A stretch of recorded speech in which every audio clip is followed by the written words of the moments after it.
IBT Practice 2. Listen to part of a lecture in an architecture class.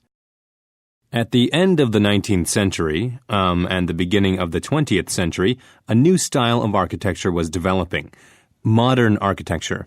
Now, when I say modern architecture, I don't mean contemporary architecture. That refers to the architecture that's being made in the present day. Modern architecture is a style that used to be popular.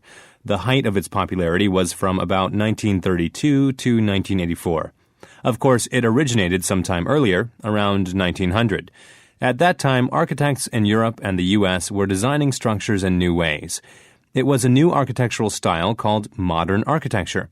Eventually, it spread all over the world. One of the major factors that shaped modern architecture was new technology, specifically two new building materials, steel and concrete.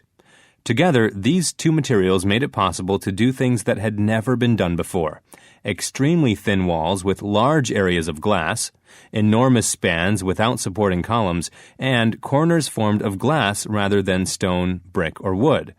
So steel and concrete became the standard building materials, along with glass. Modern architecture was influenced by new technology, but that wasn't the only factor that affected the look of modern architecture. See, many architects working in this style were trying to get away from the architecture of the 19th century. They thought it borrowed too much from the past. To them, it was too ornate and outdated. So they tried to make structures that represented values that were current. They got rid of extra ornamentation and simplified their buildings. They also tried to imitate machines by making their designs sleek, elegant, and powerful. The primary principle of this change was that form follows function. They thought the form and design of the building should be determined only by functional requirements, not by a traditional style or an aesthetic choice. In short, they valued function over form. But not everyone embraced modern architecture. Some people looked at the architecture and saw boring rectangular boxes. Meaningless. They felt like modern architecture was too bleak and sterile.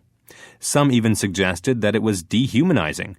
They didn't want architecture to imitate machinery because humans aren't machines, and many humans don't want to live in machines. These critics of modern architecture wanted to see architecture that was human and accessible. More and more people began to support this viewpoint. So around the 1980s, modern architecture began to decline. It certainly hasn't disappeared, though. We can still see modern architecture, and its influences are evident all around us. Number 1. What is the lecture mainly about? Number 2. What are the features of modern architecture mentioned in the lecture? Click on 2 answers. Number 3. According to the professor, which aspect of modern architecture provoked criticism? Number 4. Why does the professor say this? Now, when I say modern architecture, I don't mean contemporary architecture. That refers to the architecture that's being made in the present day.